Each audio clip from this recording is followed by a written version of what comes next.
Now, after the Gunners suffered defeat to Aston Villa in the Premier League, and Manchester City crushes Sunderland 3-0, which just gave Arsenal a 2-point lead above Manchester City in the Premier League table.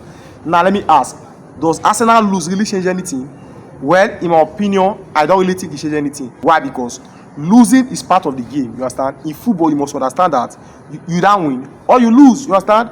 Losing is part of the game. Now, especially those Arsenal fans who are watching this my video right now, you can share this video for it to go viral. You guys shouldn't feel threatened, you understand? You guys shouldn't feel intimidated by Manchester City, neither be intimidated by all other opposition fans, you understand?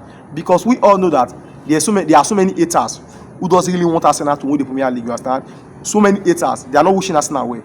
So the Arsenal fans who are watching, you guys shouldn't feel intimidated. You must understand that in football, you either lose or you win, you understand?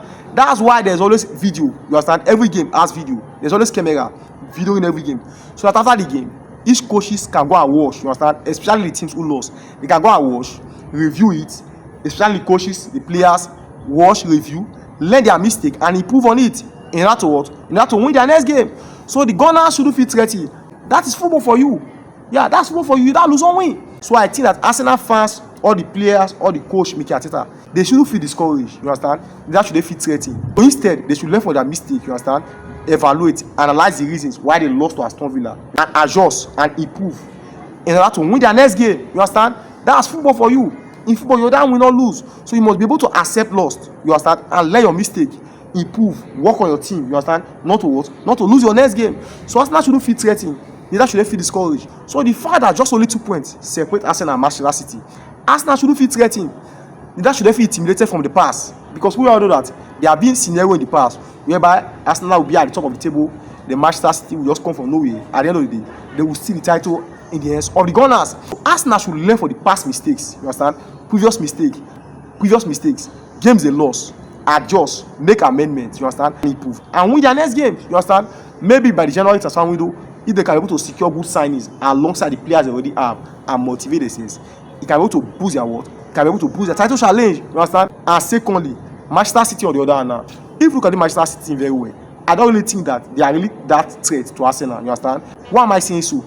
In the year 2024 and the year 2023, whereby Manchester City stole the title from Arsenal, you will find that in those very seasons, Manchester City may play 10 games in a row and they will win all of them without a single loss or even a single draw.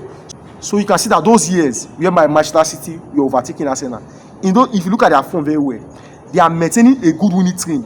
Manchester City can play 11 games in all competition and they win all of them, you understand? But this current Manchester City team, they are shaking, you understand? They have not really gained that momentum, you understand? That previous glory is no longer there. So looking at that previous Manchester City team, comparing them to this very team now, you can see that there is a big difference, you understand? This very Manchester City team, they are not solid, you understand? They have not been grounded into that Pep Guardiola style, that tiki-taka football dominating the position. Why am I saying so?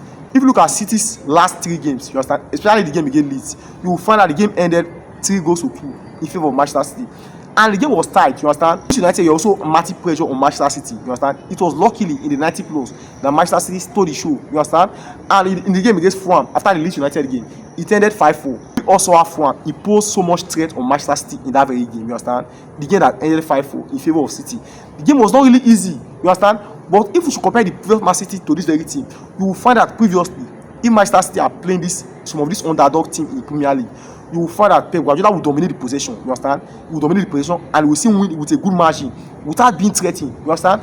But this current City team, they are shaking, you understand? They have not really played it to Pep Guardiola style, you understand? Because we all know that after Kevin De Bruyne exit and Rodri's injury, you can see that the team has not really balanced compared to before. So I think that the Premier League is still open. And with Arsenal being at the top, I think they have a better advantage compared to Manchester City, who are at the second spot.